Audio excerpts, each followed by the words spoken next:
আসসালামু আলাইকুম এভরিওয়ান, আশা করছি সকলে ভালো আছেন। আমাদের আজকের রেসিপি কাঁচা আমের জেলি। আশা করছি আপনাদের সকলের কাছে ভালো লাগবে এবং সহজও লাগবে। আমার আজকের সহজ রেসিপি আপনাদের সকলের কাছে ভালো লাগলে অবশ্যই আমাকে একটু ভালোবাসা দিয়ে যাবেন। আর এই জেলিটা কোনো রকম আগার আগার এবং জেলেটিন ছাড়াই কিন্তু তৈরি করে দেখাবো মাত্র দুটি উপকরণ দিয়ে। এটা পাউরুটি বা সাদা রুটি, এমনি যে কোনো রুটির সঙ্গে কিন্তু আপনারা খেতে পারবেন। আর ছোট থেকে বড়রা সবাই কিন্তু খুবই পছন্দ করবে, বিশেষ করে বাচ্চাদের যদি পাউরুটির সঙ্গে নাস্তায় টিফিনে যদি দিয়ে দেন তাহলে কিন্তু সবাই খুবই পছন্দ করবে। তো চলুন দেখে আসি আমি কাঁচা আম দিয়ে কিভাবে জেলি তৈরি করছি। তো জেলি তৈরি করার জন্য আমি নিয়ে নিয়েছি 4টা কাঁচা আম। কাঁচা আমগুলোকে আমি খুব সুন্দর করে খোসা ছাড়িয়ে নিব। আর আমের গায়ে কোনো ধরনের কোনো গ্রিন স্কিন না থাকে সেদিকে লক্ষ্য রেখে আপনাদেরকে আমটা কেটে নিতে হবে। তো দেখতে পাচ্ছেন আমি সমস্ত আমগুলোর কিন্তু খোসা ছাড়িয়ে নিয়েছি। আর আমগুলোকে আমি এরকম লম্বা সাইজ করে কেটে নিয়েছি। আপনারা যে কোনো সাইজের কিন্তু করে নিতে পারেন। তো আমি এরকম লম্বা করে মোটা করে কেটে নিয়েছি। আর আমি খুব সুন্দর করে ধুয়ে পরিষ্কার করেও কিন্তু নিয়েছি। এখন আমি চুলায় বসিয়ে দিব।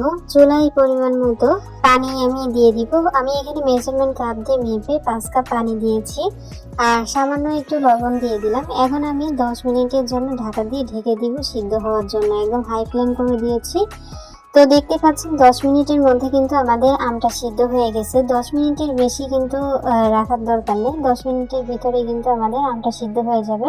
আমি আপনাদেরকে আমটা একটু দেখিয়ে দিচ্ছি যে আমাদের আমটা ঠিক কতটা সিদ্ধ হয়েছে। দেখতে পাচ্ছেন একদম ফুল কিন্তু আমটা সিদ্ধ হয়ে গেছে, কোথাও কোনো অংশ কিন্তু কাঁচা নাই। তো আমি এই আমটাকে চুলা থেকে নামিয়ে তারপর একটা একটা করে আমি আম তুলে রাখছি। আম তুলে রেখে আমাদের এই আমের যে পানিটা সেটাই আমাদের প্রয়োজন। তো সম্পূর্ণ আমটা আমি একটা পাত্রে তুলে রেখে তারপরে পানি আমি নিয়ে নিলাম। আর চুলায় একটা পাত্র বসিয়ে দিয়ে সম্পূর্ণ পানিটা আমি এখানে ঢেলে দিলাম। যেহেতু আমাদের 5 কাপ পানি আর আমি একটু জাল করে কম করে নিব। তো দেখতে পাচ্ছেন আমি 5 কাপ পানি আমি খুব সুন্দর করে নেড়ে চেড়ে জাল করে নিয়েছি।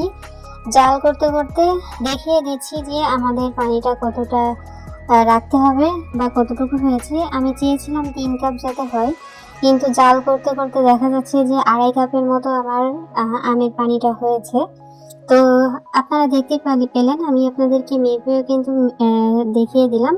মেজারমেন্টটা ঠিক রাখলে আপনাদের জেলিটা তৈরি করতে কিন্তু কোনো ধরনের কোনো সমস্যা হবে না, একদম পারফেক্ট একটা জেলি তৈরি হবে। তো আমি 2.5 কাপ আমের পানির জন্য আমি এখানে দিয়ে দিলাম 2 কাপ চিনি। আপনারা চাইলে আরেকটু বেশি করে দিতে পারেন। আমের পানি যতটুকু হয় ঠিক সেই পরিমাণে কিন্তু আপনাদেরকে চিনিটা ব্যবহার করতে হবে, তা না হলে কিন্তু হবে না। তো দেখতে পাচ্ছেন আমি 2.5 কাপ পানির জন্য আমি 2 কাপ মেজারমেন্ট কাপ দিয়ে মেপে 2 কাপ চিনি দিলাম। এখন আমি খুব সুন্দর করে নেড়ে চেড়ে নিব যতক্ষণ না পর্যন্ত চিনি গলে যাচ্ছে আর শিরার মতো একটু তৈরি হচ্ছে, ঠিক ততক্ষণ পর্যন্ত আমি এদিকটাকে রান্না করে নিব অনবরত জাল করে। কে কোথা থেকে আমার ভিডিওটি দেখছেন অবশ্যই আমাকে লাইক কমেন্টস করে যাবেন। ভিডিওটি ভালো লাগলে অবশ্যই বন্ধুদের মাঝে শেয়ার করে দিবেন। তো আমি চিনি দিয়ে আবার খুব সুন্দর করে বরফ তুলে নিচ্ছি। দেখতে পাচ্ছেন আমাদের পানিতে যখন বরফ চলে আসবে তখন আপনাদেরকে একটু চেক করে নিতে হবে চামচে করে, তারপরে উপরে তুলে নিয়ে তারপরে একটু হাত দিয়ে একটু টান দিলে দেখা যাবে যে এপাশ ওপাশ থেকে লেগে যাচ্ছে না। তখনই কিন্তু আমাদের বুঝতে হবে যে আমাদের জেলি তৈরি করার জন্য কিন্তু একদম পারফেক্ট ভাবে আমের পানিটা রান্না করা হয়ে গেছে। দেখতে পাচ্ছেন আমি আপনাদেরকে দেখিয়ে দিলাম, ঠিক এইভাবে কিন্তু আপনাদেরকে এই মিশ্রণটাকে করে নিতে হবে। তো আমাদের জেলির পানিটা যখন একদম পারফেক্ট ভাবে তৈরি হয়ে গেছে তখন আমি চুলাটা বন্ধ করে দিব। চুলাটা বন্ধ করে দিয়ে আমি দেখতে পাচ্ছেন আমি একটা কাচের বয়াম নিয়ে নিয়েছি। আর এখানে কিন্তু কাচের বয়ামটাই নিতে হবে। কাচের বয়ামে আমি 1 বয়াম ঢেলে নিলাম। 1 বয়াম ঢেলে নেওয়ার পর বাকি অংশটা আমি দিয়ে দিলাম একটা স্টিলের বাটিতে। স্টিলের বাটি এবং কাচের বয়াম দুটোতেই কিন্তু ভালোভাবে জমাট বাঁধবে। আমাদের যখন জেলিটা ঢালা হয়ে গেছে পাত্রে তখন আমি একদম ঠান্ডা করে তারপর নর্মাল ফ্রিজে রেখে দিব। প্রায় 2 ঘন্টা রেখে দিলে কিন্তু হবে, 1-1.5 ঘন্টা রাখলেও কিন্তু হবে।